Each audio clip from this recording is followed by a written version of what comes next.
বিশালগড় থেকে অপহরণ হওয়া মেয়েকে ফিরে পাবার জন্য থানার দ্বারস্থ পিতা।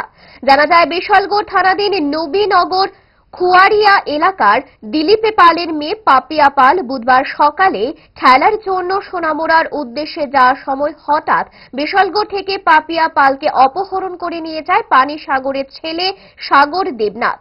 মেয়ের খোঁজে খেলার দিদিমণিকে ফোন করে পিতা দিলীপ পাল। তখন খেলার দিদিমণি জানায় আজকে তাদের কোনো খেলা ছিল না।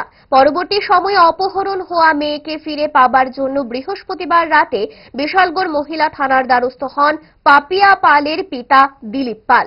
এখন দেখার বিষয়, পুলিশ অপহরণ হওয়া পাপিয়া পালকে উদ্ধার করার জন্য পুলিশ কি ভূমিকা গ্রহণ করে। এরপরে বিকালে 3টে ঘন্টার দিকে আমি হঠাৎ করে ফোন করতেছি আমার মোবাইলের, যে তাই কই আছে দেখা যায় কিনা, তাই মানে সুইচ অফ মোবাইল ধরে না। তখন আমি ওই যে ম্যামে খেলাত পাড়াই এই ম্যামের মানে ফোন করছি। করার পরে ম্যামে কালকে তো খেলা আসলো না, কেডা কইছে আপনার খেলার কথা। আমি আপনার ওই সিভিলে কইছেন, তাই দিয়ে আমারে কইলো খেলা আছে, এরপরে খেলাত গেছে।